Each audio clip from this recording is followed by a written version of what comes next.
The Mojave Massacre. The American West was a land of opportunity and of danger. For the mountain men and fur trappers of the early 19th century, the vast, untamed wilderness promised wealth, if they could survive it. Among these rugged frontiersmen was Jedediah Smith, a young man from New York who had come west in search of fortune. Like many others, he hoped to accumulate as many furs as possible, especially beaver pelts, and return east to buy land, build a life, and improve his station in American society. Smith had joined an expedition out of St. Louis and quickly learned that survival in the American West required sharp instincts, quick thinking, and decisive action. It was a world without clear morality, a world of temporary alliances, fleeting friendships, and sudden betrayals. The enemy of one's enemy could be a friend until they too became an enemy. This harsh reality would soon confront Jedediah Smith's party of trappers in the most brutal way imaginable. A year earlier, a different group of fur trappers, traveling from Taos, New Mexico, had passed through Mojave lands. These trappers had abused and killed several Mojave people, then fled west to California. The Mojave, filled with rage, had not forgotten the atrocities. Now, Smith's party, unaware of the past bloodshed, stumbled into the very same village. Weary and desperate, the trappers begged for food, water, and fresh horses. At first, the Mojave were friendly. They shared food and water, though they refused to part with any horses. Given the circumstances, they were surprisingly generous. Smith even encountered a Mojave man named Francisco, who had worked for his expedition the year before. Francisco greeted Smith warmly, but delivered a grim warning. The Taos trappers had hung Mojave bodies from trees. The tribe was furious, and they saw no difference between those earlier trappers and Smith's men. Realizing the danger, Smith pleaded for peace. He gave Francisco gifts to take to the Mojave chief as a sign of goodwill, assuring him that his party meant no harm. To the trappers' relief, the Mojave appeared to accept the offer. They helped Smith's men resupply, gave them fresh mounts, and even provided canoes to help them cross the Colorado River. The mountain men, exhausted and grateful, never suspected the storm that was about to break. As Smith's party paddled across the river, the water calm beneath them, the Mojave struck. Arrows, rocks, and spears rained down upon the trappers. Screams of agony filled the air. In a matter of seconds, 10 men were slashed, bludgeoned, and pierced to death. The survivors, realizing their only hope was to reach the opposite shore, paddled frantically under a barrage of projectiles. Arrows whistled past their heads. Rocks smashed against the canoes. By the time they reached land, the Mojave were hacking the fallen trappers to pieces. 2 native women, traveling with Smith's group, were seized and carried off. For a brief moment, there was silence. The survivors took stock of their situation. Only 9 remained. Their weaponry: 5 rifles, some knives, a few hatchets, and limited ammunition. They were outnumbered and outgunned. Smith, struggling to stay composed, knew the odds were grim, but to his men he gave a calm reassurance. "We will survive." In his heart, however, he did not believe it. The Mojave gathered for another attack. The remaining trappers quickly lashed knives to long branches, checked their rifles, and gripped their hatchets, preparing for close, bloody combat. Smith waited until the warriors were within range, then ordered a volley. Boom! The gunfire echoed across the river. 2 Mojave warriors fell dead. The Mojave, unwilling to lose more men, suddenly broke off the attack and retreated back to the village. Smith wasted no time.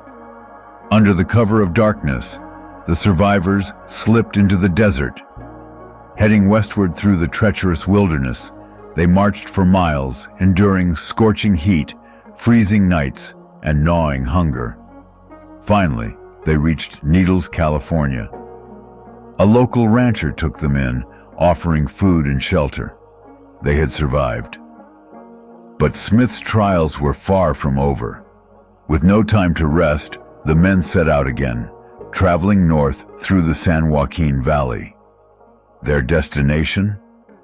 To find the group they had left a year before. Along the way, they would face more battles, harsh weather, and new enemies. Smith would survive another massacre, narrowly escape Mexican officials, and endure a grizzly bear attack that scarred his face forever. He would make it back to St. Louis, try to retire, but the call of the wild would pull him westward once more. And in 1831, at the age of 33, Jedediah Smith's legendary journey would come to a brutal end at the hands of the ruthless Comanche. But that is a story for another time. Crazy Horse at Little Bighorn, Pacific Northwest, the U.S. Army's cavalry were the most commonly encountered by the Plains tribes, as they were the only forces capable of locating, pursuing, and engaging horseback warriors on the vast expanse of the open plains. The Bluecoats, as they were colloquially known amongst the Plains tribes, had inflicted not only costly defeats, but committed a number of what could only be termed as massacres amongst many tribes, including the Lakota and the Cheyenne, but they had also been on the receiving end of horrific violence. Violence that had at times rivaled or surpassed the ferocity that many of these soldiers had experienced during the Civil War. They were commanded by men who had cut their teeth in some of the Civil War's most ferocious battles, men like Captain Frederick Benteen, Major Marcus Reno, and General George Armstrong Custer. Most of the men, though, were relative neophytes to Plains warfare, and many of them were relatively recent immigrants who now found themselves fighting for their lives in austere outposts against an enemy who often appeared out of nowhere, killed with extreme prejudice, mutilated the dead in horribly macabre ways, and disappeared just as quickly. The Army had been sweeping the northern plains for years, attempting to bring the Plains tribes to heel, but they had struggled for decades, as fighting such a decentralized enemy posed problems that the officers trained in classic Napoleonic warfare struggled to address successfully. On this day, though, the large encampment of Lakota and Cheyenne felt there was little to no chance of running into the Bluecoats. They assumed their enemy was near, but most of the war chiefs had agreed. It would be days yet before their marshaled forces would have an opportunity to be brought to bear against their incessant harassers. In this expansive 2-mile encampment, home to anywhere from 6,000 to 10,000 Sioux, Cheyenne, and Arapaho, most of the inhabitants felt safe, at ease, and perfectly content to enjoy the day. But one among them sat pensively in his lodge. He had a bad feeling. He had hardly slept the night before, as he had been convinced that a morning attack from the cavalry was imminent. The light of dawn had proven his prophecy not wholly correct, but he still had a feeling that something was not right, that the Bluecoats were not, in fact, that far away at all. He had grown up the product of an interband relationship, his father being an Oglala, and his mother being from the Miniconjou band. He had been known as Curly as a boy. That was his name when, at the age of 14, he went on a vision quest into the Black Hills of the Dakotas. For 3 days and nights, he fasted, until a spirit appeared to him in a vision. He was told that his life from that point forward must be dedicated to the welfare of his people. He was told that he would be a great warrior and that no bullet nor arrow would kill him. He was also told that he would die a martyr's death at the hands of the Bluecoats. He returned to his village and embarked on his career as a vaunted warrior. That, though, had been many years ago.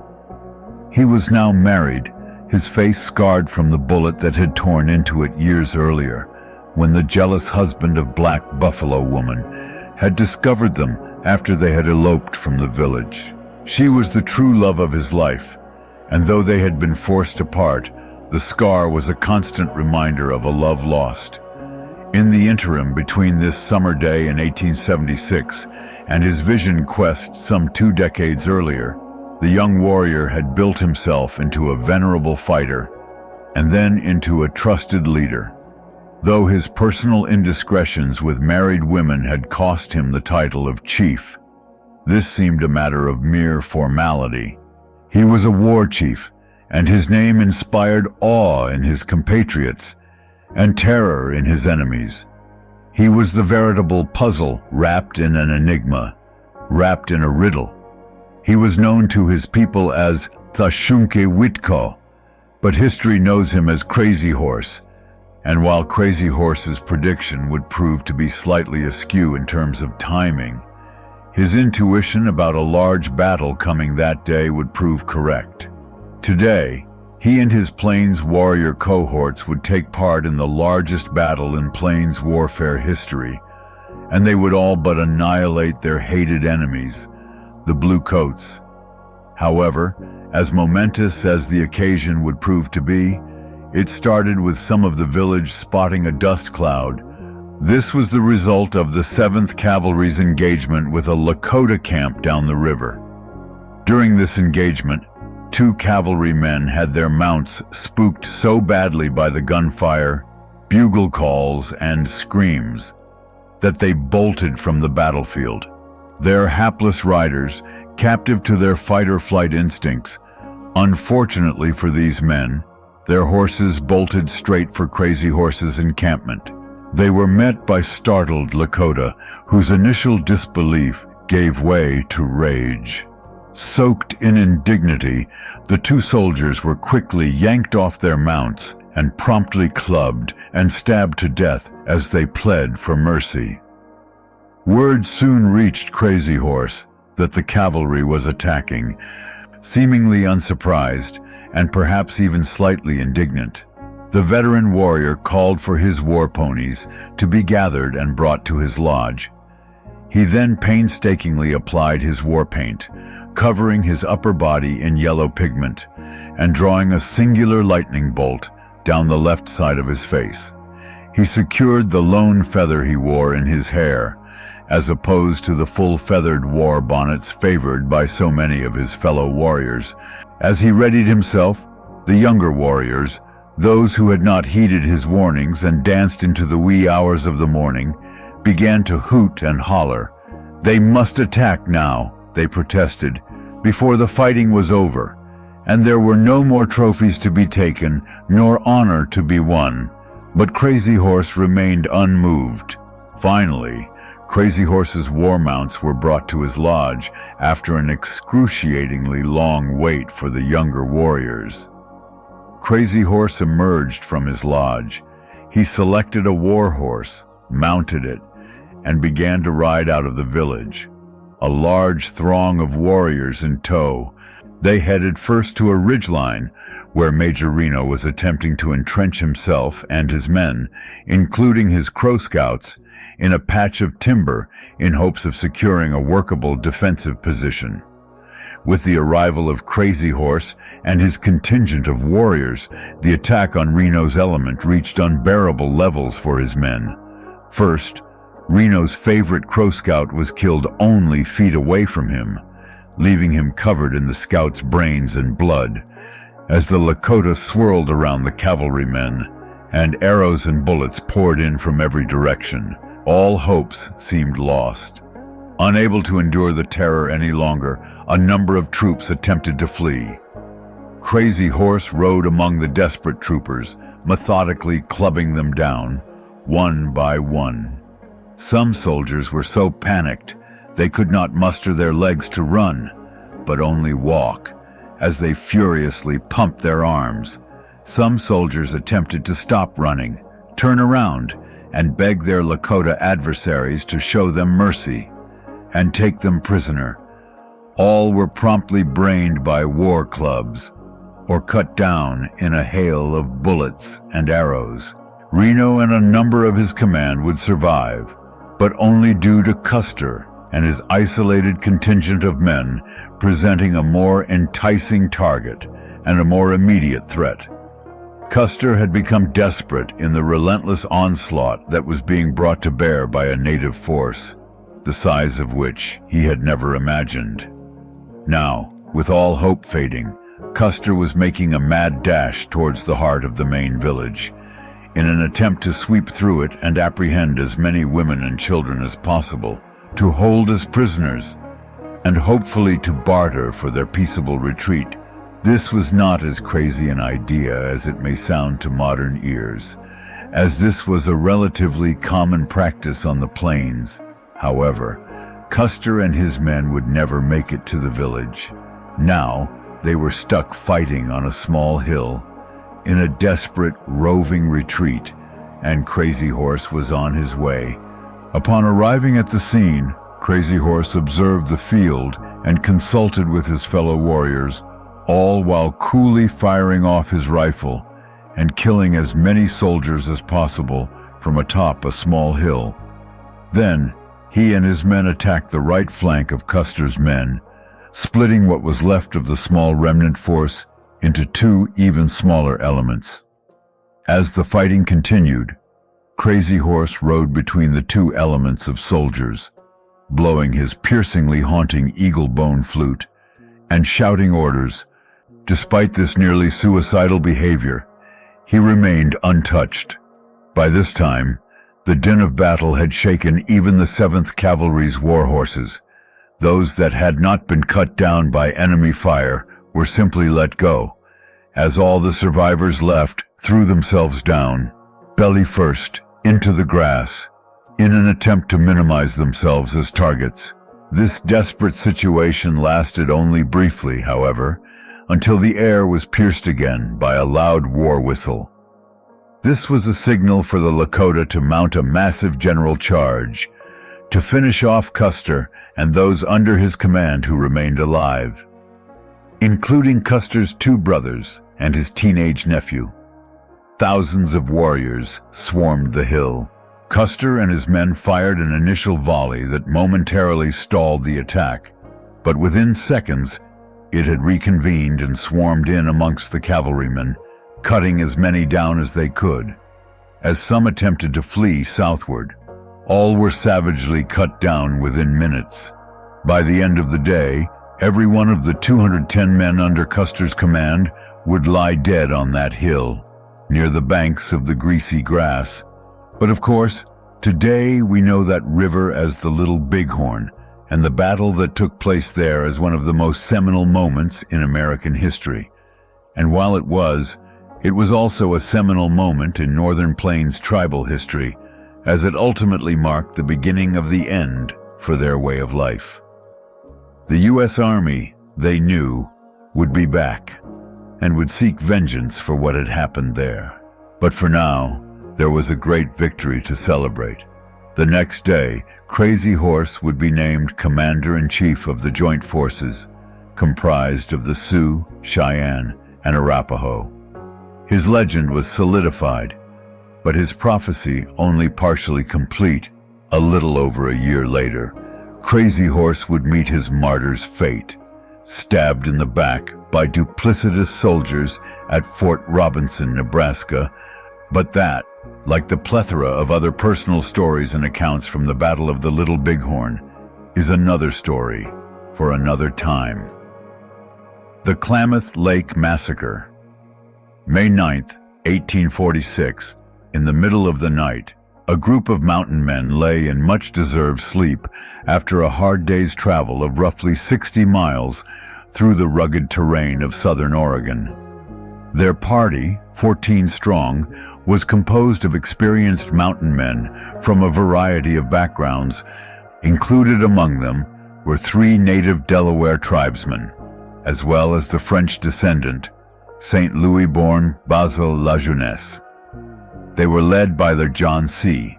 Frémontu, a former U.S. Army cartographer who had, by means of both merit and a powerful father-in-law, managed to secure himself a congressional appointment to explore the American West for the better part of the 1840s. He had conducted exploratory missions throughout the West. However, much of the territory he was exploring did not belong to the United States. It, in fact, belonged to Mexico. Though fur trappers, traders, sailors, and whalers had been finding their way to California by sea or by overland crossing for decades now, the territory of Northern California was still, at this point in 1846, relatively unknown and uninhabited. It was owned, ostensibly, by Mexico, as it had been owned by the Spanish before. But in reality, neither government had invested much in the way of resources towards settling the wild lands that lay to the north and to the east of the mission systems that hugged the coastline. By and large, this area of Northern California and Oregon was, in fact, under the control of the tribes who had long ruled their respective areas of domain, from the Sand Valley to the Cascade Mountains. This meant that the ruling government's headquarters, thousands of miles away in Mexico City, was of little to no use to the Mexican citizens inhabiting the area. However, the land was bountiful, and at a time when the population was scarcely more than a few thousand people in Northern California, plentiful and ready for the taking by any settler with means and intentions to do so. As was the case in Texas a decade earlier, this openness and availability had drawn a fair amount of American farmers, ranchers, and entrepreneurs. The lack of regulation from the Mexican government provided an enticing prospect for those who had, as of yet, been unable to secure a plot of land and sustain a livelihood elsewhere. The vast, open swaths of ungoverned and unsettled territory also drew the interest of the United States government. Since the expedition of Lewis and Clark 4 decades earlier, the national adherence to the doctrine of manifest destiny had become increasingly fervent, as the desire for a continent-spanning nation had become more and more apparent amongst the voting public, and the outcry for greater settlement began to trickle in from Americans living in Northern California. President John Tyler, and then his successor, James K. Polk, began to take increasing interest in wresting the territory from Mexico. But first, the United States must have a better understanding of the territory they hoped to overtake and annex. Thus, the services of John C. Fremont had been enlisted on a number of exploratory jaunts that had seen the inveterate, well-connected explorer cover vast swaths of the Rockies and Sierra Nevadas, not to mention numerous trips through deserts and to the Pacific coastline. Fremont now found himself here, on the shoreline of the vast Klamath Lake, on yet another excursion, being undertaken under the decidedly odd pretense of exploring a country that is not his to explore. Now, it seemed, another layer was being added to this mission by James K. Polk himself. In the week prior, Fremont's company had been surprised on the trail by a hurried, breathless U.S. Marine lieutenant named Archibald Gillespie. Lieutenant Gillespie had appeared seemingly out of nowhere, materializing from amidst the hulking redwoods like a travel-weary specter. Though his presence seemed a curious novelty to most of these men, he brought news of great import for Fremont. Gillespie had been dispatched by President James K. Polk himself with messages for the American consuls in Los Angeles, as well as for John Fremont.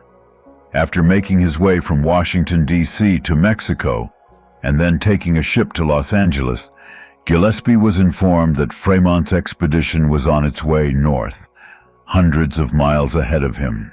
Gillespie had made an incredible effort, through environments that his training as a Marine in the 1830s had not prepared him for, in order to catch up to Fremont and company, and deliver the secret messages. What the messages said will be lost to history, but it is thought to concern Fremont's involvement in the coming efforts to annex California for the United States. The men in Fremont's company were unsure of the exact nature of the correspondence, but were sure that they now found their leader in a fitfully distracted state. He had conferred with Gillespie late into the night as he pored over the letters he had been sent. So assured was he of their safety, and so ensconced in his new business at hand with Gillespie, that Fremont had given all the men license to sleep freely, without posting a guard. While many in the party had seen this as a welcome relief, one man did not. His name was Christopher Houston Carson, otherwise known as Kit Carson. At 37 years old, he was not only a legendary mountain man, but had become an inadvertent pop culture figure all across the eastern seaboard. In the big cities of New York, Boston, Philadelphia, and Washington, D.C., men, women, and children alike delighted in reading the dime novels, replete with highly fictionalized accounts of his daring and expertise. Though Carson was the first to dispel any notion of his own celebrity, his renown was certainly not without cause. He had seen more of the continent than almost any man living at this time. He had traded, fought, and even married into local tribes on the Great Plains and in the vast Southwest. He had survived all manner of privation, hardship, and danger for over 2 decades, in locales from the Rocky Mountains to the city of Los Angeles, to the sun-drenched prairies of Kansas. He had spent over a decade as a mountain man in the company of legendary trappers such as Bill Williams, Jim Bridger, and Ying Young. He had married an Arapaho woman named Singing Grass, and the couple had had 2 children. However, in 1839, Singing Grass had died of complications during labor, leaving Carson to care for 2 young daughters. He had remarried to a Cheyenne woman named Making Out Road, but the marriage had ended quickly in divorce, and his children had not been welcomed. In April of 1842, after his youngest daughter, whose name is unknown, was killed in a tragic accident after falling into a vat of boiling soap, Carson had decided to bring his surviving daughter to Missouri to stay with relatives. While on a steamboat on the Missouri River, he was recognized by John C. Fremont, who engaged the vaunted frontiersman in conversation and convinced him to sign on as a guide for his new scientific expedition. Carson soon found himself again headed west, providing navigation and direction for Fremont's party over the course of the next few years. The 2 men and their small company would traverse vast expanses of the American West. By 1846, they had already made 2 expeditions and accumulated thousands of miles. By all accounts, Carson had been time and again the party's saving grace from certain disaster. However, Carson, despite his notoriety and confidence in his own skills, was a man keenly aware of his own limitations. He was a man from a poor family and, for all intents and purposes, illiterate. His natural inclination, despite his authority, experience, and aptitude, was to defer the burden of leadership to the wealthy, well-connected, and well-educated Fremont. So, earlier in this evening, as the men had eaten dinner and prepared their beds, Carson had dutifully obliged to Fremont's decision not to post a guard for the evening, But as much as Carson's mind had prevented him from verbalizing his concerns to his boss, his nerves, acclimated to constant sensitivity from a life spent on the trail, would not let him sleep soundly. Carson felt assured that the party was indeed vulnerable to attack. In the weeks prior to their arrival at Klamath Lake, Fremont, Carson, and company had been involved in a number of skirmishes with natives throughout the Northern California area. The most notable of these being the Wintu Massacre, also known as the Sacramento River Massacre. In late March of 1846, the Fremont party had arrived at the Lassen Ranch in the northern Sacramento Valley, only to be informed by settlers they believed a native attack upon them was imminent. Taking them at their word, and eager to seize an opportunity to both pad his military record as well as to instill some measure of intimidation into the surrounding natives, Fremont headed out in search of the native forces said to be amassing nearby. Under his charge were 60 Americans, including the trappers in his party, as well as 9 Delaware Indians, 2 California Indians, and 5 members of a nearby trading post. On April 5th, they had come upon a large camp of the Wintu people. Though this was indeed a large settlement, there was no indication that the people within were in the process of marshalling any sort of assault upon the settlers in the area. However, Fremont saw their sheer number and presence in the area as sufficient cause to order an attack. The village was set upon from 3 sides by the forces under Fremont's command. Thomas Breenridge, a member of Fremont's exploratory party and presider at the incident, gave the following account. The order was given to ask no quarter and to give none. The settlers charged into the village, taking the warriors by surprise, and then commenced a scene of slaughter which is unequal in the West. The bucks, squaws, and papooses were shot down like sheep, and those men never stopped as long as they could find one alive. Estimates of the number of Wintu people killed in the attack range from 150 to 700, with many drowning or being shot as they fled into the river.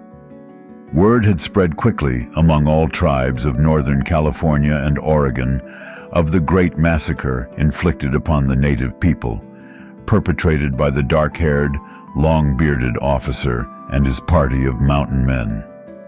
Though seemingly untroubled by the butchery, as he had so often been privy to in his life on the frontier, Carson was all too keenly aware of the potential consequences such actions might incur. Sometime after midnight, his wiry nerves snapped Carson out of his shallow slumber. Amidst the lapping of waves on the lake shore, the crackling of coals in the campfire, and the occasional rustle of wind through the trees, an odd, dull thumping noise caused his eyes to snap open and immediately surveil the campsite.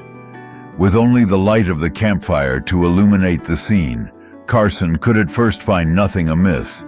Then, his eyes settled on the oddly contorted position in which his good friend Basil La Jeunesse was sleeping. "What's the matter over there, Basil?" Carson inquired.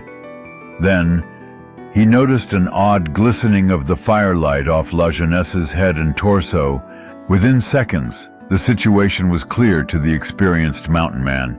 His friend had been killed, brutalized by a native warriors club, and the camp was under attack. Carson, the first in the camp to awake to this horror, called out, "Indians!" and fired his pistol into the darkness. As Carson's cry was still echoing off the trees surrounding them, the other men were awakened. Lucien Maxwell, Alex Godey, and Dick Owens, all longtime friends and compatriots of Carson's, now had their pistols and tomahawks drawn, eyes searching the night, seeking any kind of available cover. Arrows whistled by them, thudding into the tree trunks, as dark figures whirled about just outside the light of the fire. A Delaware tracker known as Crane grabbed a rifle and attempted to fire into the darkness, but it was either unloaded or misfired. As a few attacking warriors dashed through the camp, Crane attempted to club them with his now otherwise useless firearm. In his fury, he became unaware of his position in front of the fire, making him a well-illuminated target for his attackers. Moments after being exposed by the light of the fire, Crane's torso was filled with arrows, and he fell dead. As Carson's eyes swept the campsite, he heard a loud, guttural moan from his right. Looking over his shoulder, he saw the motionless body of Denny, his good friend and a much-beloved Delaware tracker, turning his attention again toward the center of the camp, hoping to catch some of the attacking warriors in the same firelight that had doomed the Delaware Crane. Carson saw a lone warrior, splendid in full war paint and headdress, standing his ground in the middle of the camp, fighting with unabashed fury. With a fine steel tomahawk, he cut and slashed at the camp defenders, exhorting the other attackers with his war cries. Carson presumed this to be the chief, as did the other experienced mountain men in the party. The next volley of shots from their rifles and pistols rendered the attacking chief no more, as he too fell next to the flickering campfire. For the bulk of the next hour, the attacking warriors made repeated, though seemingly half-hearted, attacks upon the campsite, hoping to reclaim the body of their fallen leader. Eventually, the attacks abated, and the survivors spent the next few hours in a pensive state, waiting for another assault to materialize from the darkness. Finally, the sun began to peek over the craggy mountains surrounding the lake. Some of the men set about laying blankets over the bodies of Denny, Crane, and La Jeunesse, as Carson and Fremont examined the fallen chief. He was, Carson was sure, a Klamath, a people he had derided before as a mean, lowlife, and treacherous race. The chief, now cold in death, his ornate war bonnet crumpled by his last fall, was covered in jagged designs of bright war paint. Carson would later recall him to be the bravest Indian I ever saw. But in this moment, as his comrades lay strewn in death on the ground around him, Carson was overcome with an unconquerable mix of grief and rage. As his eyes blurred and his nostrils flared, he deliberately took the tomahawk secured to the chief's wrist with a leather thong from its owner. For a few moments, Carson examined the weapon with the curiosity and awe of a seasoned cultural anthropologist. The weapon was heavy-headed but well-balanced, the handle sitting nicely in the palm and its blade razor-sharp. Then, in a sudden torrent of rage that shocked Fremont and the newcomer Gillespie, Carson raised the weapon up and powerfully, repeatedly smashed it into the face and head of the fallen chief. Again and again, the blows rained down until the chief's head was, by Carson's later estimation, all knocked to pieces. When his grief was momentarily satiated, Carson conferred with Fremont as to the next course of action. Revenge, both agreed, must be the order of the day. First, though, there was the business of burying their comrades. The 3 dead men were wrapped in blankets and strapped sideways onto their horses. Fremont and Carson initially planned to bury their friends at a scenic spot on the lakeshore. However, as they traveled in search of a suitable location, the bodies of the dead men were repeatedly bludgeoned and knocked off of their mounts by the numerous trees that obstructed any clear path through the territory. Soon, the bodies were bruised, and the task became so distasteful that the company of men decided that their unfortunate cohorts must be buried on the spot, in the cold, rocky soil of the forest. As a few of the men stood guard, the remainder clawed at the ground with their knives, eventually digging out a singular shallow grave, big enough for 3. The men were buried with little ceremony, but the prayers of their comrades, and covered with logs and rocks in order to ward off predators. With their comrades now buried, the men's grief and rage ran unfettered. Their first order of business now was to find any Klamath that they could and exact retribution upon them. Their Delaware scouts, after completing their own burial rituals for their fallen comrades, were the first to head out into the silent labyrinth of trees in search of any lingering Klamath. They were gone only a short time when they reappeared. This time, each holding a freshly taken scalp. "Was sick. Better now," one said. Carson and a small group then headed up the Klamath Lake shoreline, scouting for a larger village. About 10 miles ahead of Fremont and the remainder of the men, Carson and the company stumbled upon a large village of Klamath. They too were quickly spotted by the Klamath, whose women and children scattered in all directions, as the men in the village raced to arm themselves, and those who had been out fishing hurriedly beached their canoes in a rush to reach their weapons and fellow defenders. With the element of surprise lost, Carson and his men must now make an immediate attack, which they did, with another massacre ensuing, though accounts vary, with Carson insisting that no women or children were killed. At least one old woman was found among the dead. The huts of the village were set ablaze, which Carson deemed a beautiful sight to behold. As smoke and flames engulfed the village, Fremont, disappointed to have missed out on the action, galloped into the camp with the rest of his men. Though he had been unable to catch up to Carson in time for the attack, it would be only a matter of hours until Fremont could claim a coup of his own. As Carson was surveying the destruction wrought by his small attacking band on this, the largest Klamath village in the area, a lone warrior returned. Seeing what had occurred in his absence, he drew an arrow aimed directly at Carson. The sudden motion caught. The Battle of Tongue River. Spring 1820, and what is today Wyoming. In the waning hours of the late afternoon, a group of Cheyenne warriors prowled the area like hungry wolves. They were a small scouting party in search of a large camp of their hated enemies, the Crow. They had traveled many miles through hard country in order to be there that evening, in hopes of garnering themselves great measures of wealth, riches, and revenge. The entire Cheyenne nation, in fact, had been making its way to this territory in search of the Crow. Even in 1820, the two tribes had been warring for generations. And while the exact genesis of the conflict has been lost to history, it is a relatively safe assumption that it began, at least in part, as a conflict over resources and territory. The northern plains are a terribly unforgiving place, with scorching summers and famously long, blustery winters. The fight for survival, for any and all plains tribes, was a very real day-to-day battle against elements and scarcity.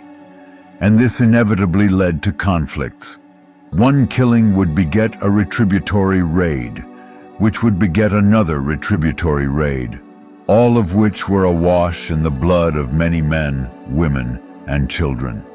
This was an unforgiving world, and divisions ran deep, and were not often quickly forgotten. Such was the case with the Cheyenne and the Crow. The year prior, in 1819, the Crow had killed 30 Cheyenne who were attempting to raid their camp for horses. Now, being the most recently aggrieved party in this cycle of generational violence, the Cheyenne were on the move northwest to the lands traditionally controlled by the Crow. A large camp of Crow had been reported by scouts to be located on the Tongue River, a tributary of the Yellowstone River, located in present-day Wyoming and Montana. The Cheyenne made camp a number of miles away on the Powder River and sent their warriors, who by this time had also linked up with a number of Teton Sioux warriors thirsting for revenge on their longtime Crow enemies, out to scout the area, in hopes of engaging, raiding, and killing as many Crow as possible. However, this initial foray into the high plains and foothills of the area had left them empty-handed. As night began to fall, the Cheyenne and their Teton Sioux allies made their way back to their home camp, perhaps slightly sheepish at their lack of initial success, but still highly confident that they were within striking distance of their desired target. But upon returning to the village, they were met with the news that the Crow were indeed in the area. This must have simultaneously stirred up great excitement, as well as a pang of dread. A Crow hunting party had come upon the Cheyenne village, but upon seeing the size of it, had decided to marshal a larger force of their cohorts before returning to attack. The Crow had been spotted, but made their escape over the hilltops and out of sight before the scouting party of Cheyenne had returned. Now, the clock was ticking on a deadly game. As the Cheyenne scouting party made its way back into the camp, they were greeted with a flurry of activity. Time was of the essence, as it was clear that the camp of Crows was, at least momentarily, bereft of a sizable portion of their young warriors and chiefs, and that a Crow attack was all but imminent. The Cheyenne had to make their attack and subsequent escape now, or they would risk not only missing their chance to raid the essentially defenseless village, but they would likely soon be overrun themselves when the Crow returned with a larger force. This was an incredibly dangerous situation for all involved, but the Cheyenne and Teton Sioux allies decided that the risk must be taken, or this trip so far into enemy territory would be for no tangible gain. A sizable force of younger warriors was left to protect the camp, should the Crow attack come before the raiding party could return, and the women and children of the village broke down the camp and made it ready to move. Now, the race was on, to raid the Crow village, and get out of Crow territory before being found, and almost certainly killed themselves by a large, vengeful force of Crow warriors. The raiding party headed out in the wee hours of the morning, following the trail the Crow had left on their egress. At just about noon, with a high plain sun beating down from straight overhead, the Cheyenne and Teton Sioux force came upon the Crow village after an initial scouting foray reported the village had indeed been left with few warriors who posed a viable threat. No time was wasted. The Cheyenne and Sioux swept down upon the Crow village, roughly 100 lodges, in a storm of violence and bloodshed. They rode into the village, clubbing down any men, women, or children who posed any measure of resistance. Arrows flew, war clubs thudded down, and the screams of the vanquished abounded. Once all resistance was neutralized, anything of value that could be carried, from cookware to blankets to weaponry, was rapidly strapped to the Crow horses being stolen, and made ready for rapid travel over brutal country. Their plunder also included human beings. Women and children who were not killed were bound, strapped horseback, and as they wailed and moaned over their new fates, as captives marched off over the hills, never to see their homes again. But the ordeal for all involved had only just begun. The Crow raiding party was roaming the area, and now the Cheyenne had to get back to their own village as fast as possible, to make their escape to the southeast and onto the open plains. This was, of course, now made an even more cumbersome task, with the added burden of their plunder and prisoners. While the Cheyenne and their Sioux cohorts were indeed flush with the thrill of victory, a new sense of dread overtook the group as the party lumbered its way back into the Cheyenne camp. These were not the only Crow in the area, only a singular encampment. Thus, the Cheyenne feared the Crow might have been able to marshal quite a sizable force that might be able to overtake the security elements they had left behind. After a few hours, this consternation had grown within the ranks of the Cheyenne and the Sioux. The pace was too slow, some said, and they were losing precious time in escaping and evading the Crow. Others were complaining that the approximately 100 captives they had taken were not being divvied up evenly between the Cheyenne and the Sioux. A heated discussion ensued, which turned into an argument. Then an agreement was reached. A number of the weaker, younger, or slower prisoners were savagely untied, yanked off their horses, and either drilled with arrows or clubbed to death, as their friends and family members, already thoroughly traumatized by the day's events, were made to watch. Their bodies were left where they fell, to be fed upon by the wolves and buzzards, and the party moved out again, this time at an even more exhausted pace. One can only imagine the despair the Crow must have felt. The women among them would, for all intents and purposes, be made into slaves. The children would likely be adopted into the tribe that had murdered their families. Either way, none of their lives would ever be the same again. They would eventually reach the Cheyenne village that had been made ready to move out. Several more days of hard travel, cruel treatment, and minimal food and shelter would follow, until they reached the relative safety of the Cheyenne hunting grounds. The Crow raiding party was in hot pursuit now, burning for revenge after discovering the charred remains of their village and loved ones. And though they would ultimately fail to rescue their loved ones from the Cheyenne on this particular occasion, this was by no means the end of the hostilities between the two tribes. Raids and counter-raids between the two would carry on for decades, with the events of Tongue River in 1820 being oft cited as a large motivating factor for the Crow.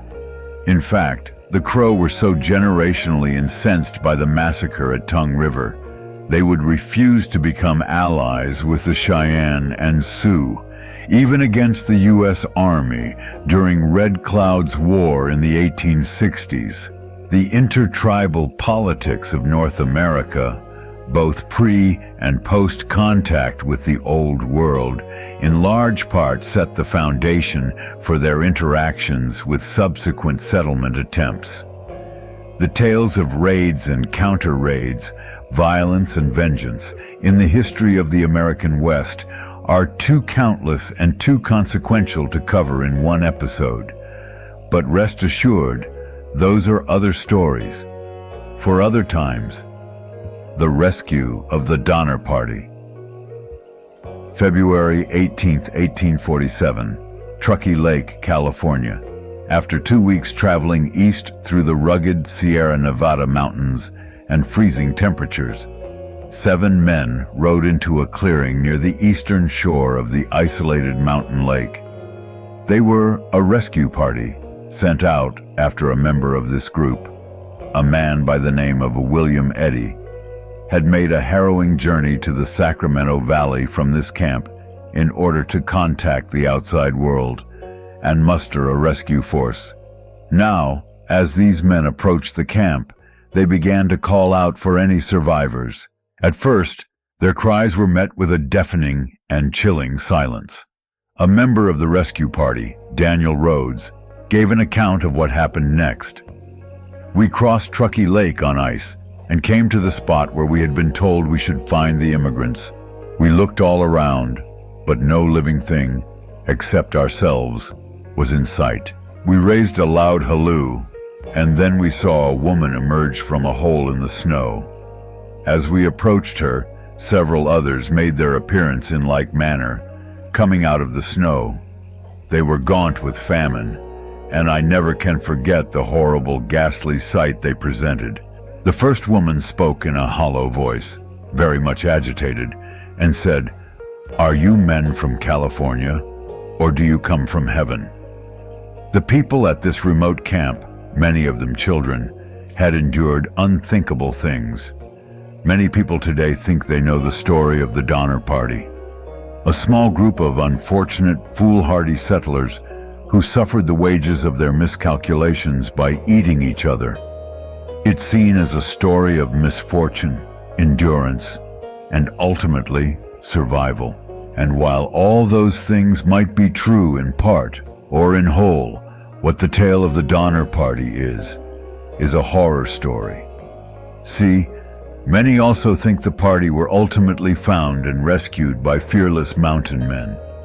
This too is true, in part, but it's not the whole story.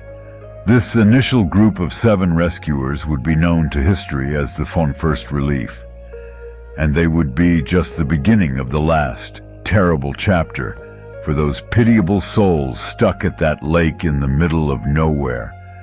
But how did they get stuck there in the first place?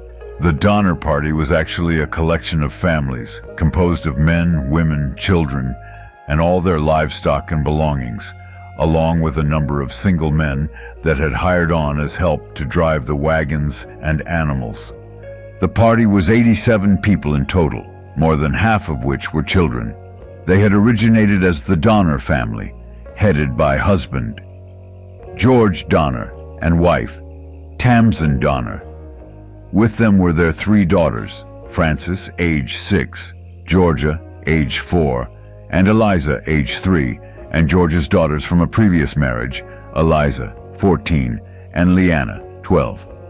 George's younger brother, Jacob Donner, 56, also joined the party with his wife, Elizabeth, 45, and children Isaac, age 6, Louis, age 4, and Samuel, age 1.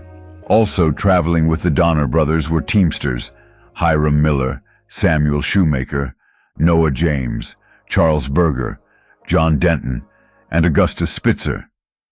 They were joined by the Reed family, Margaret, age 32, stepdaughter Virginia, age 13, daughter Martha Jane, age 8, sons James and Thomas, age 5 and 3, and Sarah Keyes, Margaret Reed's mother. The Reed family was led by James Reed, who would prove to be a pivotal figure in this story. Reed was a relatively well-off furniture maker from Illinois, with a fiery temper, but a penchant for leadership. Unfortunately, Reed did not have a penchant for transcontinental navigation. He had read a book by a man named Lansford Hastings that advised those en route to California via the now famous Oregon Trail route to take a cutoff through the deserts of Utah and Nevada. There were 3 major problems with this idea, though. 1. Hastings had never actually taken the route himself. He had just studied a few maps and deduced it to be a more expedient route than the one many tribes and mountain men had trodden in some form or fashion for centuries. He was so confident in his route, Hastings published a book advising people to take it. 2. The area they went through was completely desolate, unforgiving desert, and they were woefully under-equipped and inept in the environment. 3. It would later be found to be about 140 miles longer than the original route, so it wasn't a shortcut at all. But against the advice of their mountain man guide and the rest of their wagon train, the Reeds, Donners, and a number of others they had convinced to go with them, including Leanna Murphy, a widow from Tennessee who headed a family of 13, Harriet Murphy Pike and her husband William Pike, and their daughters Naomi and Catherine, most of these kids between the ages of 1 and 5 years old, decided to take the Hastings cutoff. The aforementioned William H. Eddy, a carriage maker from Illinois, had brought his wife, Eleanor, and their 2 children, James and Margaret. The Pa Breen family consisted of Patrick Breen, a farmer hailing from Iowa, his wife Margaret, and their 7 children. And finally, there was the Montkiesebergs, Louis and his wife, Elizabeth Philippine, and their son, Louis Jr. Nearly immediately, the divergent group faced innumerable and seemingly insurmountable obstacles. Water was nowhere to be found, rations were sparse, and the landscape was not conducive at all to travel by wagon. The livestock often wandered off in search of food and water, and the routes initially proposed in either Hastings' book or by Reed himself were often impassable and had to be retraced. Numerous party members died along this trail, but the vast majority survived. However, compounding their leadership problems and splintering factions even further, by the time they reached the Sierra Nevadas, James Reed had been banished from the party. Reed had stabbed another man, John Snyder, in either the throat, chest, or stomach, according to different eyewitness accounts, during an altercation, bleeding the man out within seconds into the parched desert sands. In this land far removed from constitutional jurisdiction, the rest of the party were unsure what to do with Reed. Some suggested hanging him, but instead they settled for banishing him from the party to make his way alone to California, though this was, in many ways, a tacit death sentence. Reed would make his way over the Sierras and ultimately prove a saving grace to his family and estranged travel companions, though one could certainly be forgiven for pointing out that this whole situation may well be blamed on Reed and his ego in the first place. Now, essentially leaderless, the party continued their ascent into the Sierras. The entire group held a palpable air of anxiety, knowing they had been long delayed. That anxiety soon rose to terror, as one morning, the party awoke to a truly terrifying sight. Snow on the Sierra mountaintops. It had come early this year and rendered the Donner Party narrowly, but fatally, outside the window of opportunity to cross the nearly impassable Sierras, with even a modicum of insurance that they would emerge alive on the other side. Still, there was little else to do but make a desperate push to get through, hopefully before conditions got even worse. But things got worse. Worse in a way that no one on record had ever experienced before.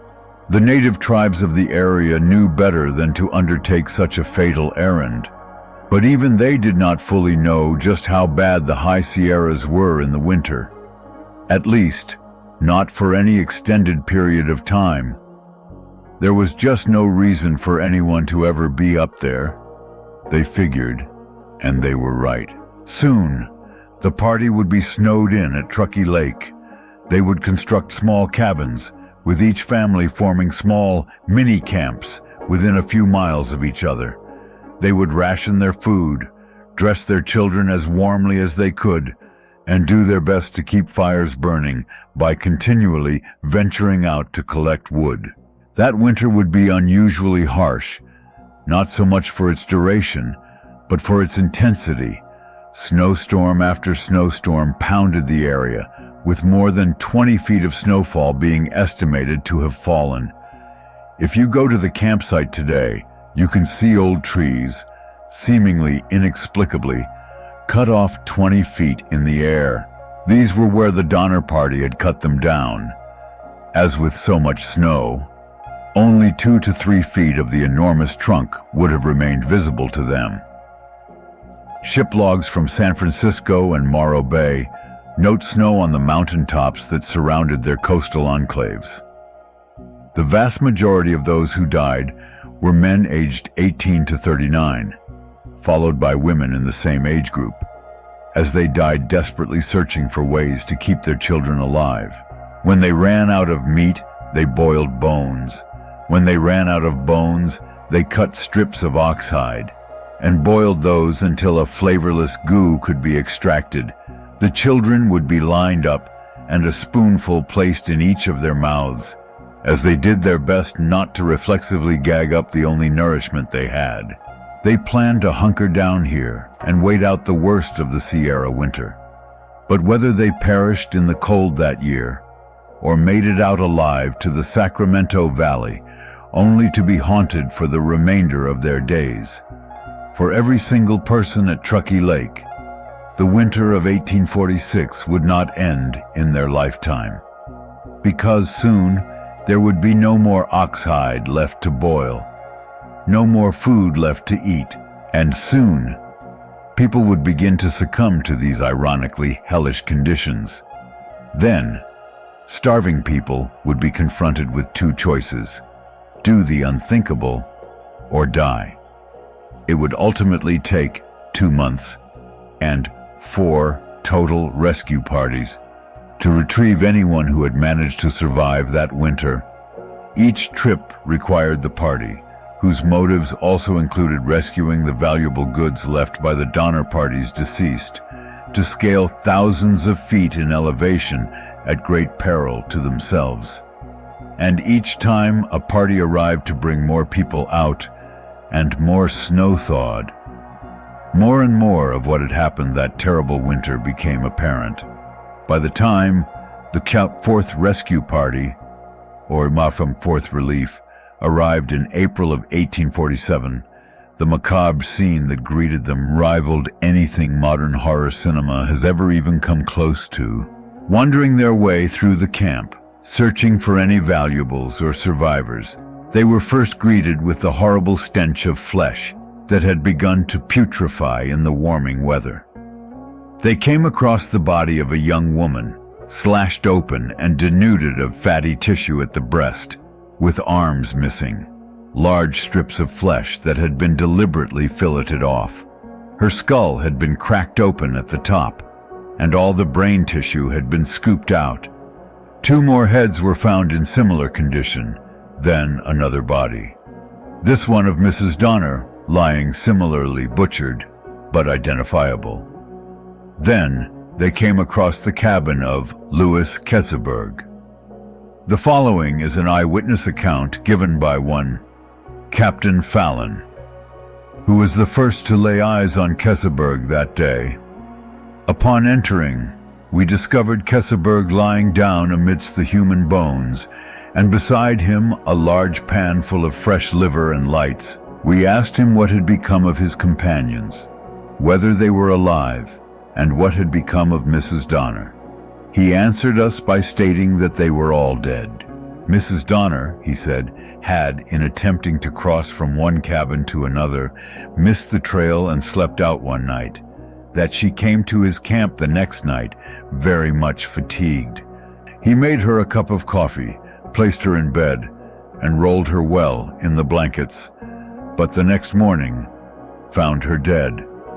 We asked Keseberg if the contents of the frying pan in his cabin were indeed the liver and brains of Mrs. Donner. Keseberg replied enthusiastically that they were. When his interrogators asked why he did not eat the bit of beef that the third rescue party had left him, actually James Reed had left it for him, he came back bathed.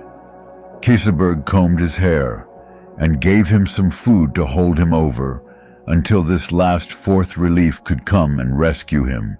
Keseberg replied that it was not nearly as sweet as human meat, and the liver was the tastiest bit of human of all, not to be skipped in favor of boring old dried beef. Keseberg was ultimately rescued and returned to society to live an ostracized existence, though the rest of the survivors were not harshly shamed, as they were seen to have taken no glee in what they were forced to do. Another cleanup party of sorts would come in the months later, after the fourth relief.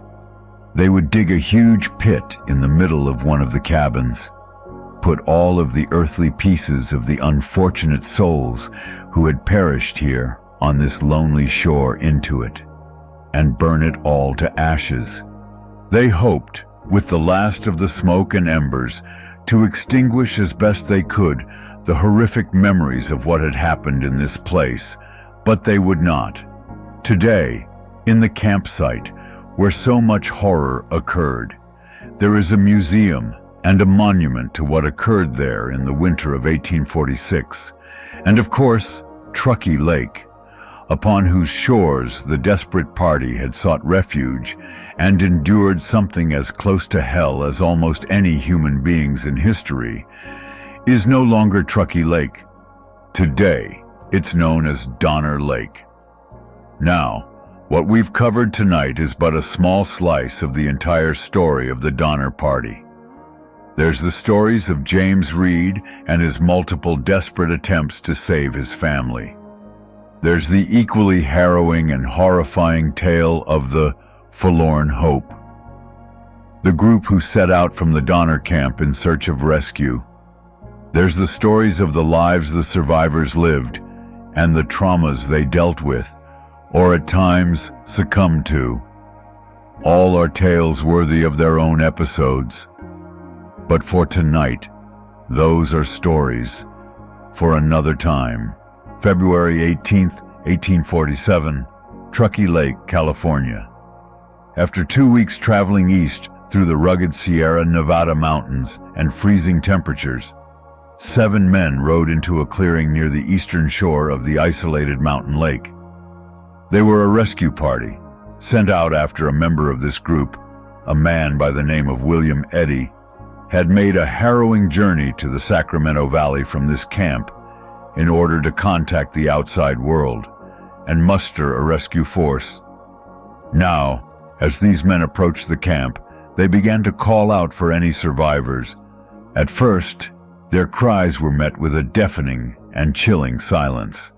A member of the rescue party, Daniel Rhodes, gave an account of what happened next. "We crossed Truckee Lake on ice and came to the spot where we had been told we should find the immigrants. We looked all around, but no living thing, except ourselves, was in sight. We raised a loud halloo, and then we saw a woman emerge from a hole in the snow. As we approached her, several others made their appearance in like manner, coming out of the snow. They were gaunt with famine, and I never can forget the horrible, ghastly sight they presented. The first woman spoke in a hollow voice, very much agitated, and said, 'Are you men from California, or do you come from heaven?' The people at this remote camp, many of them children, had endured unthinkable things. Many people today think they know the story of the Donner Party, a small group of unfortunate, foolhardy settlers who suffered the wages of their miscalculations by eating each other. It's seen as a story of misfortune, endurance, and ultimately survival. And while all those things might be true in part or in whole, what the tale of the Donner Party is a horror story. See, many also think the party were ultimately found and rescued by fearless mountain men. This too is true, in part, but it's not the whole story. This initial group of 7 rescuers would be known to history as the First Relief, and they would be just the beginning of the last terrible chapter for those pitiable souls stuck at that lake in the middle of nowhere. But how did they get stuck there in the first place? The Donner Party was actually a collection of families composed of men, women, children, and all their livestock and belongings, along with a number of single men that had hired on as help to drive the wagons and animals. The party was 87 people in total, more than half of which were children. They had originated as the Donner family, headed by husband George Donner and wife Tamsin Donner. With them were their 3 daughters, Frances, age 6, Georgia, age 4, and Eliza, age 3, and George's daughters from a previous marriage, Eliza, 14, and Leanna, 12. George's younger brother, Jacob Donner, 56, also joined the party with his wife, Elizabeth, 45, and children Isaac, age 6, Louis, age 4, and Samuel, age 1. Also traveling with the Donner brothers were teamsters, Hiram Miller, Samuel Shoemaker, Noah James, Charles Berger, John Denton, and Augustus Spitzer. They were joined by the Reed family, Margaret, age 32, stepdaughter Virginia, age 13, daughter Martha Jane, age 8, sons James and Thomas, age 5 and 3, and Sarah Keyes, Margaret Reed's mother. The Reed family was led by James Reed, who would prove to be a pivotal figure in this story. Reed was a relatively well-off furniture maker from Illinois, with a fiery temper, but a penchant for leadership. Unfortunately, Reed did not have a penchant for transcontinental navigation. He had read a book by a man named Lansford Hastings that advised those en route to California via the now famous Oregon Trail route to take a cutoff through the deserts of Utah and Nevada. There were three major problems with this idea, though Hastings had never actually taken the route himself. He had just studied a few maps and deduced it to be a more expedient route than the one many tribes and mountain men had trodden in some form or fashion for centuries. He was so confident in his route, Hastings published a book advising people to take it. The area they went through was completely desolate, unforgiving desert, and they were woefully under-equipped and inept in the environment. It would later be found to be about 140 miles longer than the original route, so it wasn't a shortcut at all. But against the advice of their mountain man guide and the rest of their wagon train, the Reeds, Donners, and a number of others they had convinced to go with them, including Leanna Murphy, a widow from Tennessee who headed a family of 13, Harriet Murphy Pike and her husband William Pike, and their daughters Naomi and Catherine, most of these kids between the ages of 1 and 5 years old, decided to take the Hastings cutoff. The aforementioned William H. Eddy, a carriage maker from Illinois, had brought his wife Eleanor and their 2 children, James and Margaret. The Breen family consisted of Patrick Breen, a farmer hailing from Iowa, his wife Margaret, and their 7 children. And finally, there was the Kessebergs, Louis and his wife, Elizabeth Philippine, and their son, Louis Jr. Nearly immediately, the divergent group faced innumerable and seemingly insurmountable obstacles. Water was nowhere to be found, rations were sparse, and the landscape was not conducive at all to travel by wagon. The livestock often wandered off in search of food and water, and the routes initially proposed in either Hastings' book or by Reed himself were often impassable and had to be retraced. Numerous party members died along this trail, but the vast majority survived. However, compounding their leadership problems and splintering factions even further, by the time they reached the Sierra Nevadas, James Reed had been banished from the party. Reed had stabbed another man, John Snyder, in either the throat, chest, or stomach, according to different eyewitness accounts, during an altercation, bleeding the man out within seconds into the parched desert sands. In this land far removed from constitutional jurisdiction, the rest of the party were unsure what to do with Reed. Some suggested hanging him, but instead they settled for banishing him from the party to make his way alone to California. Though this was, in many ways, a tacit death sentence, Reed would make his way over the Sierras and ultimately prove a saving grace to his family and estranged travel companions, though one could certainly be forgiven for pointing out that this whole situation may well be blamed on Reed and his ego in the first place. Now, essentially leaderless, the party continued their ascent into the Sierras. The entire group held a palpable air of anxiety, knowing they had been long delayed. That anxiety soon rose to terror as one morning, the party awoke to a truly terrifying sight: snow on the Sierra mountaintops. It had come early this year and rendered the Donner Party narrowly but fatally outside the window of opportunity to cross the nearly impassable Sierras with even a modicum of insurance that they would emerge alive on the other side.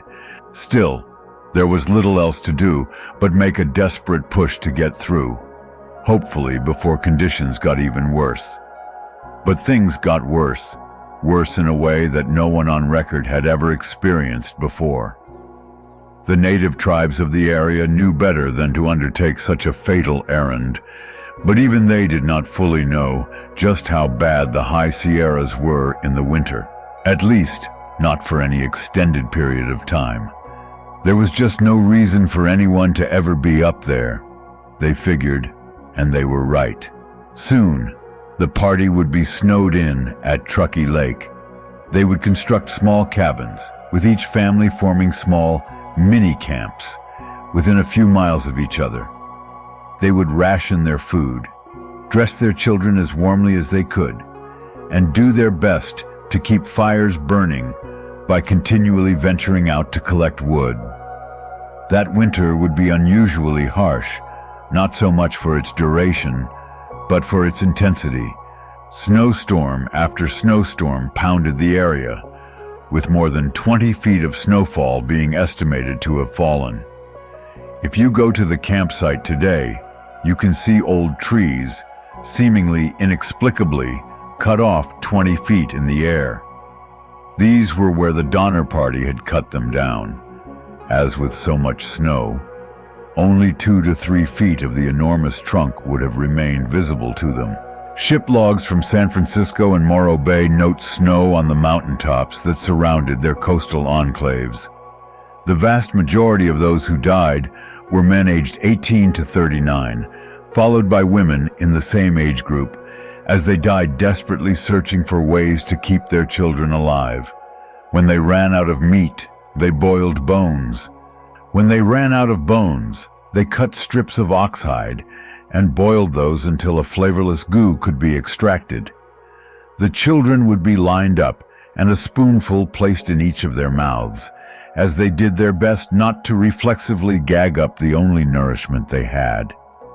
They planned to hunker down here and wait out the worst of the Sierra winter. But whether they perished in the cold that year, or made it out alive to the Sacramento Valley, only to be haunted for the remainder of their days, for every single person at Truckee Lake, the winter of 1846 would not end in their lifetime. Because soon, there would be no more oxhide left to boil, no more food left to eat, and soon, people would begin to succumb to these ironically hellish conditions. Then, starving people would be confronted with 2 choices: do the unthinkable or die. It would ultimately take 2 months and 4 total rescue parties to retrieve anyone who had managed to survive that winter. Each trip required the party, whose motives also included rescuing the valuable goods left by the Donner Party's deceased, to scale thousands of feet in elevation at great peril to themselves. And each time a party arrived to bring more people out, and more snow thawed, more and more of what had happened that terrible winter became apparent. By the time the 4th Rescue Party, or 4th Relief, arrived in April of 1847, the macabre scene that greeted them rivaled anything modern horror cinema has ever even come close to. Wandering their way through the camp, searching for any valuables or survivors, they were first greeted with the horrible stench of flesh that had begun to putrefy in the warming weather. They came across the body of a young woman, slashed open and denuded of fatty tissue at the breast, with arms missing, large strips of flesh that had been deliberately filleted off. Her skull had been cracked open at the top, and all the brain tissue had been scooped out. 2 more heads were found in similar condition, then another body, this one of Mrs. Donner, lying similarly butchered, but identifiable. Then they came across the cabin of Louis Keseberg. The following is an eyewitness account given by one Captain Fallon, who was the first to lay eyes on Keseberg that day.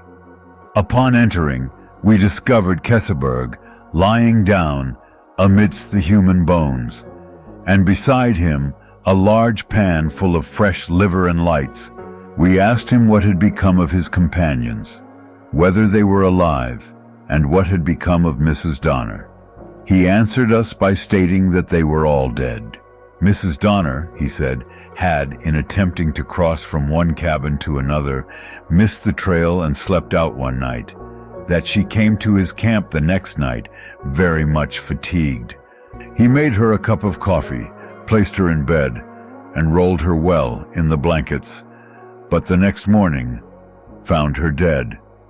We asked Keseberg if the contents of the frying pan in his cabin were indeed the liver and brains of Mrs.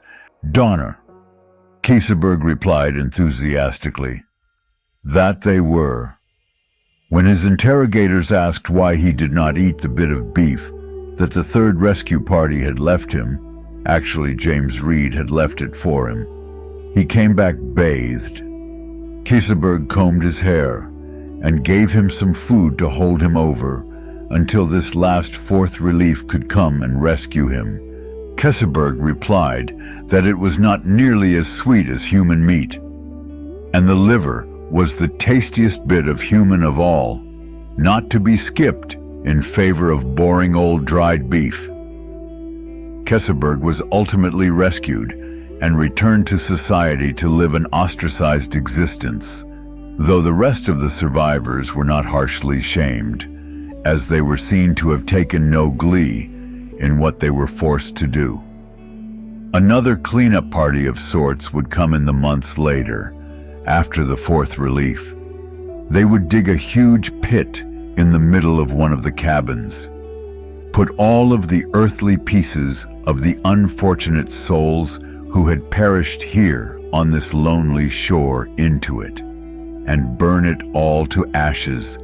They hoped, with the last of the smoke and embers, to extinguish as best they could the horrific memories of what had happened in this place, but they would not. Today, in the campsite where so much horror occurred, there is a museum and a monument to what occurred there in the winter of 1846, and of course, Truckee Lake, upon whose shores the desperate party had sought refuge and endured something as close to hell as almost any human beings in history, is no longer Truckee Lake. Today, it's known as Donner Lake. Now, what we've covered tonight is but a small slice of the entire story of the Donner Party. There's the stories of James Reed and his multiple desperate attempts to save his family. There's the equally harrowing and horrifying tale of the Forlorn Hope, the group who set out from the Donner camp in search of rescue. There's the stories of the lives the survivors lived and the traumas they dealt with, or at times succumbed to. All are tales worthy of their own episodes. But for tonight, those are stories for another time. 1827. A bedraggled group of mountain men made their way in a long train of humans and pack animals through the Mojave Desert in what is today southeastern California. As temperatures soared and water supplies dwindled, the leader of the party, Jedediah Strong Smith, hoped to make contact with the tribe who had saved him when he passed through this same territory a year ago. The tribe, who gave the desert its name, were known as the Mojave. A year before, reaching the Mojave had been Smith's saving grace. Like all mountain men expeditions, he and his company had been in search of territory that was both abundant in beaver and unclaimed by any notable military power, be that native tribes or European or Mexican officials. The world of the mountain men was steeped in cultural, national, and ethnic ambiguity. Their goal was not to destroy or subvert any of the peoples they came across, but to accumulate as many furs as possible, namely beaver pelts, and to head back east to make use of their fortunes by buying land, or otherwise improving their station in American society. Jedediah Smith had come west from New York as a young man, finding his way onto an expedition out of St. Louis. He learned quickly that in order to survive in the austere and often inhospitable American West, one had to adapt quickly, think clearly, and move decisively, or they would soon die a hard death many miles from home. This was the world of gray, where the enemy of one's enemy was a friend, until they too became an enemy. Such was the case for Jedediah Smith's beaver party. In the intervening year, trappers from another band, based out of Taos, New Mexico, had abused and killed a number of Mojave before swiftly departing from their lands, headed west to California. The Mojave saw no difference, nor would they have any real way of telling, between the Taos party that had abused them and Smith's party, which finally found their village and dragged themselves in, begging for food, water, and fresh horses. At first, the Mojave were friendly enough, sharing and trading food and water, though refusing to part with any horses. Actually, considering the circumstances, they were pretty darn nice. Smith even ran into a Mojave man named Francisco, who had worked for his expedition the year before. Francisco was friendly, but informed Smith the Taos trappers had killed his tribesmen during the last year and hung their bodies from trees. Smith knew this was certainly not good, and beseeched Francisco to take gifts to his chief and inform him that Smith and his party had no intention of committing any such acts, and only hoped to resupply and move on westward. The Mojave, for their part, seemed willing enough to help. They helped the trappers resupply and gave them fresh mounts, even providing Grant canoes so the trappers could more easily cross the Colorado River with their belongings. The mountain men were exceedingly grateful for the help and seemingly unaware of any danger. But when they were halfway across the river, the Mojave sprang their attack, attacking with a barrage of arrows, rocks, and spears. In what took only a matter of seconds, 10 men were hacked, pierced, and bludgeoned to death, as their dying screams mixed with the war cries of the Mojave, the cracking of bones, and the placid rippling of the Colorado River. The attack took place with such ferocity and surprise, the 9 remaining members could only make their way as fast as possible to the other side, amidst a barrage of arrows, rocks, and spears, to try and take cover. And as the Mojave hacked the 10 unfortunate trappers into pieces, and also carried off 2 native women traveling with the party, there was a momentary lull in their attack. Smith took stock of their available weaponry, some knives, some hatchets, and 5 rifles with limited ammunition. In what must have been an agonizing few minutes of nerve-rattling silence, the men lashed knives to the longest, straightest branches they could find, double-checked the shot in their rifles, and unsheathed their hatchets in anticipation of the close, bloody conflict to come. Smith wrote in his diary that he had reassured his men that they would, in fact, survive the attack that was soon to come. But he confided he did not actually believe this was possible. However, he remained cool, and after allowing the oncoming Mojave to charge within rifle range, ordered a volley to be shot into their midst. 2 Mojave were killed outright. It was never the custom of any native tribe to sacrifice large numbers of warriors to gain a victory or a position, and accordingly, the Mojave broke their attack and retreated to the safety of the village. This afforded the trappers a chance to slip out into the desert and head west from near today's Needles, California, to today's San Fernando Valley. Here, they were found and cared for by a local California rancher. Then, they set about their way north through the San Joaquin Valley, in hopes of meeting with the group that they had left the other year before. From here, near the present-day city of Modesto, they were to continue northward on a journey that would see them survive inclement weather, hostile European powers, and on another, perhaps even more terrifying occasion, an attack at the hands of the Umpqua tribe. Smith would go on to survive that trip, make it all the way back to the yearly rendezvous in Wyoming, and even tried to retire in St. Louis. But soon, the trail would call him again, and at the age of 33, Jedediah Smith would be murdered on the Acamaran River by a band of the notoriously ruthless Comanche.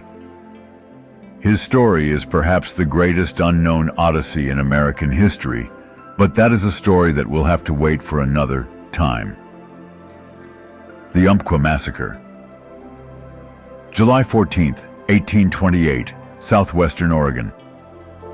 As the baked goose first rays of sunlight pushed through the dense forest canopy, mist curled over the rippling waters of the Bon Umpqua River. A group of 4 men prepared to cast off in a dugout canoe, their breaths visible in the cool morning air. They had one goal: to find a more passable route through the marshy, tangled landscape. For 3 of these men, the journey was part of a 2-year-long expedition that had taken them across some of the most unforgiving terrain in North America. They had started in St. Louis, United, crossed the Constant Salt Lake Desert, braved the Mojave, and climbed the Sierra Nevada mountains. They had fought off grizzly bears, evaded the Mexican authorities, and battled on hostile native tribes. Among them was Jedediah Smith, already a legendary frontiersman at the young age of 29. The 4th man, however, was different. He was Umpqua, a member of the Moishwan Lower Umpqua Band. He knew these lands like the back of his hand.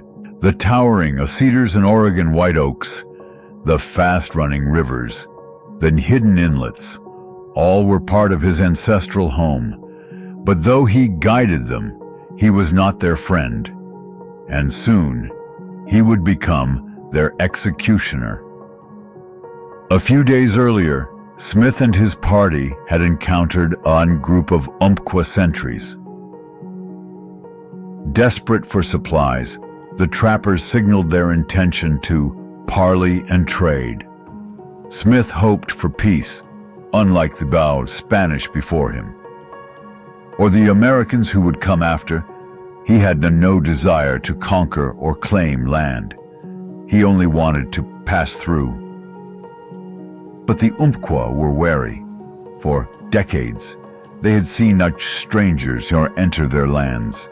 Spanish, English, Russians, Americans, all with different flags, but tune on the same intent: to take what they wanted and leave destruction in their wake. Still, a tentative exchange began. The Umpqua offered berries and shellfish. The trappers bartered knives and beads. The air eased with cautious goodwill. Then something went wrong. A skinning knife and an axe went missing from the trappers' supplies. Smith's men searched the camp. The knife was never found, but the axe was discovered among the Umpqua's belongings. Enraged, Smith detained the suspected thief, tying him up and demanding answers. For hours, the man denied any knowledge of the theft. Meanwhile, trade continued as normal, with smaller groups still bartering in the background. Finally, Smith found the stolen axe and released the captive. But the damage was already done. That man was an Umpqua chief. Humiliated before his people, he retreated across the river and demanded revenge. His elders advised caution. They warned against war, but fate would soon hand them another insult, one that would seal the trappers' doom. Later that day, the chief himself returned to the trappers' camp. He mounted one of their horses, laughing as he rode it around. A trapper, furious at the display, ordered him down at gunpoint. According to the Umpqua, the trapper threatened to shoot him. According to Smith's men, the warning was firm but not violent. Regardless, the chief was furious. Again, he returned to his people, insisting that these men must die. This time, there was no debate. The warriors made their plan. The next morning, as Smith and his small scouting party paddled around a bend in the river, they heard a deafening commotion. from their camp. Before they could react, their Umpqua guide lunged at Smith, snatching his rifle and tipping the canoe into the river. Smith and two others struggled to the opposite shore, reaching cover just in time to dodge a rain of arrows and spears. Climbing to higher ground, they looked across the river at their camp, and what they saw would haunt them forever. Their friends and comrades, men they had traveled with for 2 years, lay dead or dying. Some had been cooking breakfast, others were cleaning their weapons, some were still wrapped in their blankets, fast asleep. The Umpqua warriors had fallen upon them without warning, cutting them down in seconds. Bodies were hacked apart, supplies were looted or burned. The horses, spooked by the violence, whinnied and reared as warriors rounded them up. Only one man, Moses Black, had escaped. Wounded and bleeding, he had dived into the river, dodging arrows and rocks as he swam for his life. The remaining survivors, Smith, Black, and two others, had no choice. They had to run. Their only hope, Fort Vancouver, 200 miles away. For weeks, Smith and his 3 surviving men stumbled northward, starving, exhausted, and near death. Smith had endured a grizzly bear attacks, Mojave ambushes, and Mexican imprisonment. But this was one of the most desperate struggles of his life. Starvation gnawed at them. Their feet blunkum from the jagged terrain. The cold nights sapped their strength, but they pressed on. On August 8th, Moses Blackburn staggered through the gates of Fort Vancouver. Half dead, he collapsed in exhaustion. The fort's commander, Captain John McLaughlin, took him in. Wrapped in blankets and given a warm drink, he finally whispered, "They're all dead." The next day, Smith and the final 2 survivors arrived. The massacre was confirmed. Not one part of their other comrades had survived.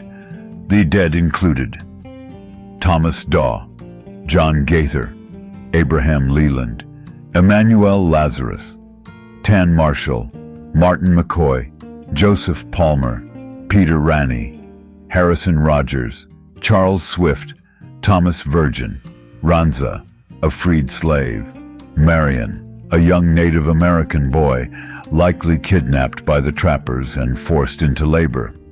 Every one of them had perished in the attack.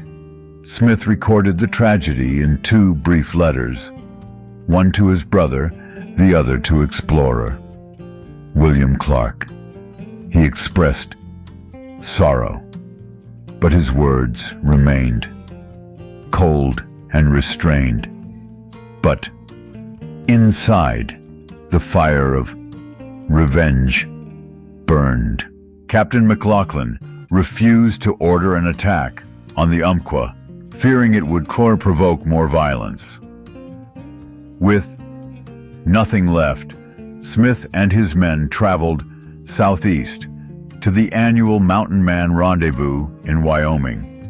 He would survive this ordeal, but his story was far from over, and just 3 years later, his luck would finally run out on the Cimarron River. But that is a story for another time. A life of adventure and survival. May 27th, 1831, Southern Kansas.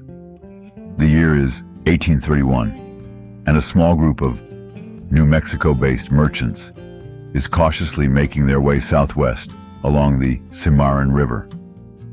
The group is nervous, their anxiety palpable. They've just completed a trade mission and are preparing to head back home. But in this vast, untamed land, danger lurks at every turn. The Southern Plains are known for their violent unpredictability. While the merchants might expect to encounter the occasional bandit or hostile tribe, they are largely unaware of the true storm that is about to strike. Unbeknownst to them, the man they are about to meet is Jedediah Smith, one of the most legendary frontiersmen and explorers in American history. Smith had come a long way since his youth in New York.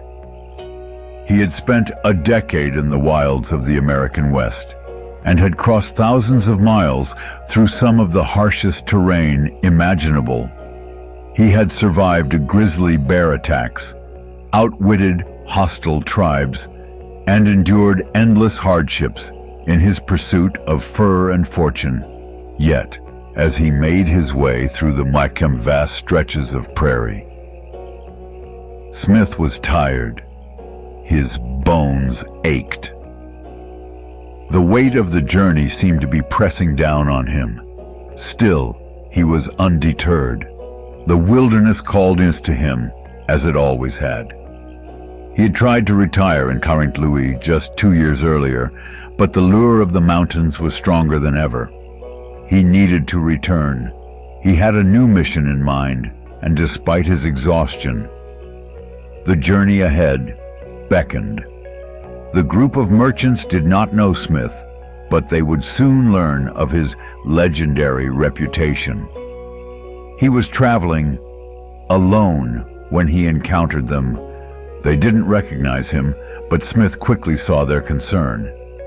The merchants were on edge, fearful of the Comanche and the dangers that came with traversing the plains. Smith, however, was calm. He had dealt with far worse than the Comanche in his time. As one of the most experienced frontiersmen in America, he had the knowledge and skills to survive. He spoke with the merchants, offering his guidance and his expertise in these dangerous lands.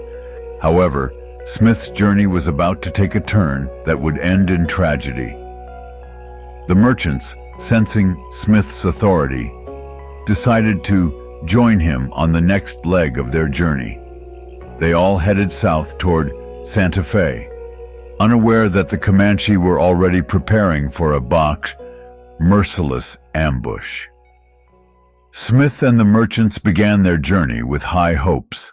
The trip to Santa Fe was a well-traveled route, but even the most familiar of roads held dangers in the lawless West. On May 19th, tragedy struck. One of Smith's companions, Mentor, was murdered by a band of Pawnee warriors when he wandered off from the group. His death would mark the beginning of a series of misfortunes that would eventually lead to Smith's demise. Despite the growing tension and fear, the party continued on. By May 27th, they were desperate. They had run out of water and had no choice but to keep moving in search of a water source. Smith and his companion, Fitzpatrick, set off in search of a spring. They were close, just a few miles from a much-needed water source, when they encountered a small group of merchants near a Comanche camp. The Comanche, ever watchful and always dangerous, saw Smith as a threat. The merchants, unaware of Smith's true identity, had no way of knowing what would happen next. Smith attempted to communicate with the Comanche using broken Spanish. He asked for water, explaining his desperate situation. The Comanche, however, saw no need for such pleasantries. They had no interest in helping him. Instead, they saw him as an intruder, a foreigner on their land. They pointed toward a spring a few miles away but offered him no water. And then, as Smith turned to leave, they made their move. The Comanche had been watching him closely. They had already decided that he was a threat. Without warning, they attacked. A single shot rang out. Jedediah Smith was struck in the shoulder. His horse bolted in fear, throwing him to the ground. In the chaos, Smith reached for his rifle, aiming at the attacker. He managed to kill one Comanche warrior before he was overwhelmed. The remaining warriors closed in on Smith. He was now surrounded with no way out. The Comanche, enraged at the death of their warrior, pounced on Smith. They beat him mercilessly, knocking him off his horse and into the dirt. As Smith lay there, struggling to breathe, he knew his end was near. He had once survived countless battles, but this time, the odds were too great. The Comanche warriors closed in, stabbing and hacking at Smith with their hot-gosh spears and lances. They showed him no mercy. Within minutes, the legendary Jedediah Smith was dead. His body was left on the pulp plains, abandoned by those who had once admired him. The Comanche Montana took his horse, his counter pistols, and any belongings of value. They left him for the butcher buzzards in Tuck-Rows to find. It wasn't until the Comanche merchants came across Smith's rifle and pistols that the news of his death reached his family. In St. Louis, his brother, Austin Smith, was devastated. Austin received the grim letter from his brother's companions, confirming what he had feared. The letter read, "Your son Jedediah was killed on the Cimarron on the 27th of May by the Comanche.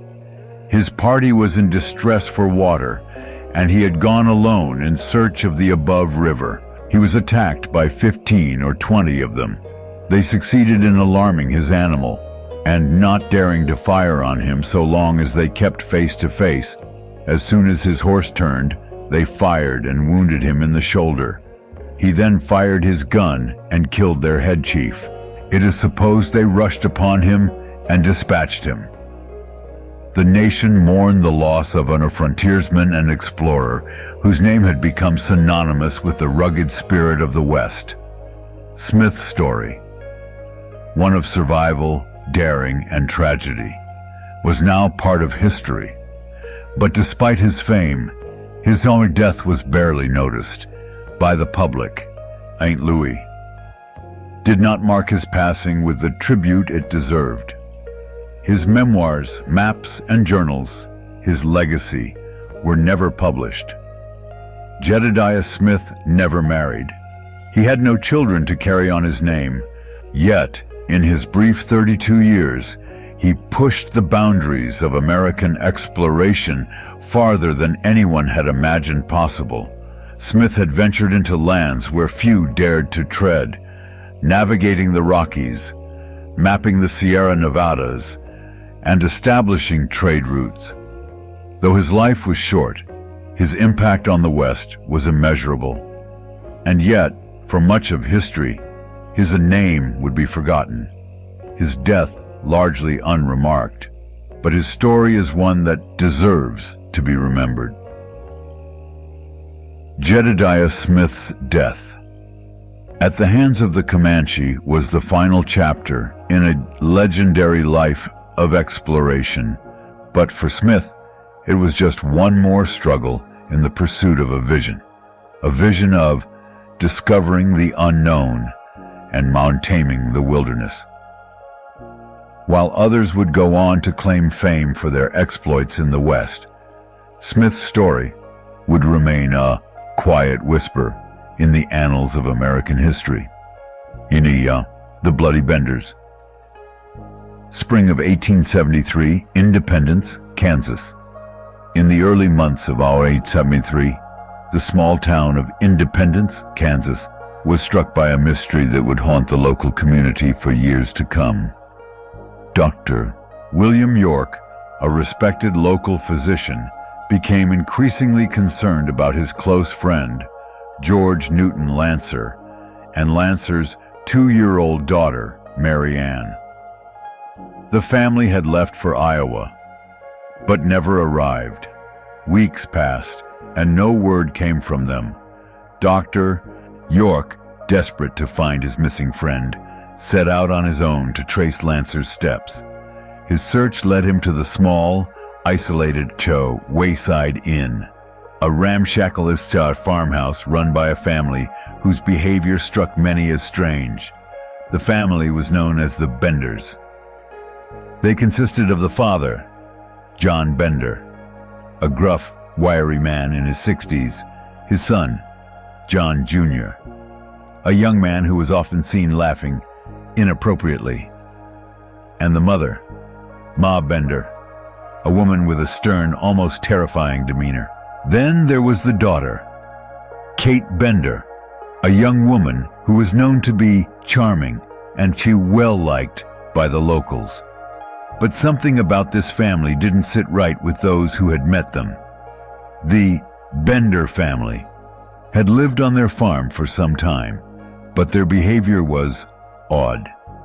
Though they seemed friendly at first, their strange mannerisms and the peculiar layout of their home made locals uncomfortable.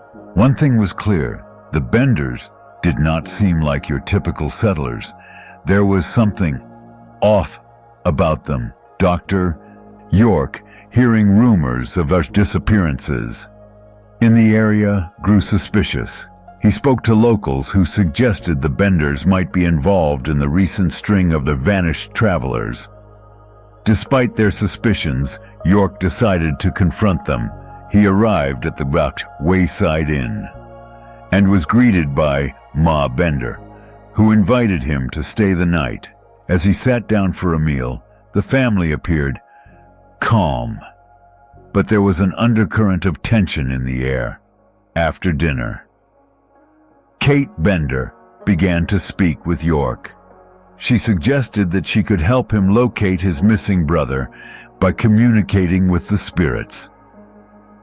At the time, spiritualism had become a popular trend, and the Bender family had embraced it, offering their services as psychics and mediums.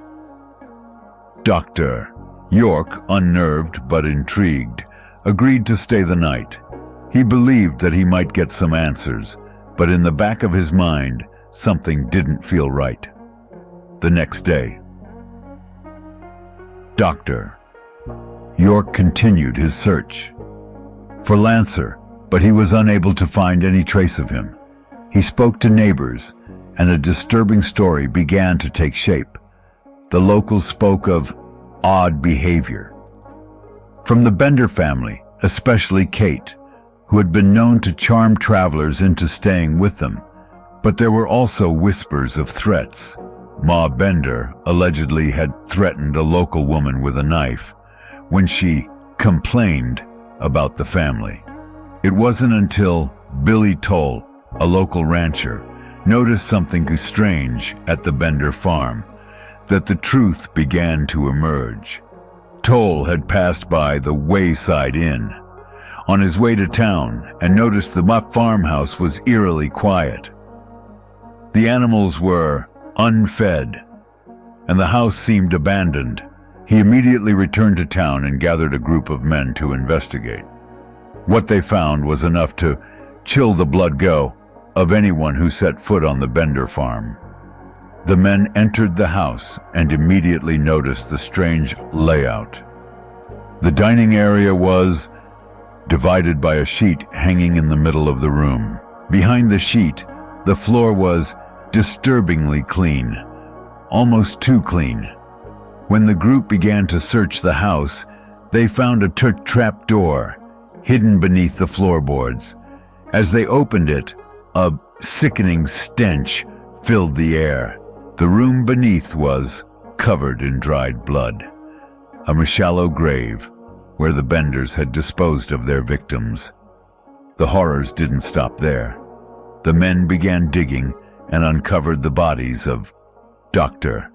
York and several other victims. Each had been struck in the head with a blunt object and had their throats slashed. But there was one body that stood out. A small, shallow grave contained the body of Mary Ann Lancer, the 2-year-old daughter. Unlike the others, her grave was unmarked, and it appeared she had been buried alive. The Benders had been operating their murderous trade for years, killing travelers for their money and belongings. They had lured victims into their home with the promise of food and shelter, only to strike when their guard was down. The discovery of the Bender family's crimes was just the beginning. As the investigation continued, it became clear that the Bender family had murdered countless victims, likely dozens, over a span of several years. But despite the brutality of their actions, the Benders managed to evade capture. They had disappeared without a trace, leaving behind their home, their belongings, and a legacy of horror. Theories circulated about their fate. Some believed that the Benders had fled to New Mexico, while others claimed they had been bought and captured by a vigilante mob. The Benders were never found, and their story became legend, a tale of to greed, deception, and unspeakable evil that haunted the American frontier. To this day, their names are remembered with fear and disgust. The Bender family is one of the most notorious examples of a serial killing family in American history. Though their true fate remains a mystery, the legacy of the bloody Benders lives on. The discovery of their crimes marked one of the darkest chapters in the history of the American frontier. For years, the townspeople of Independence and the surrounding areas would look over their shoulders, haunted by the memory of the horrific murders, and the chilling thought that the Benders might still be out there, lurking in the shadows. The Bender family was never found, and the murderous spree they carried out remains one of the most disturbing mysteries in the Old West. But for now, their story is another dark chapter. For another time,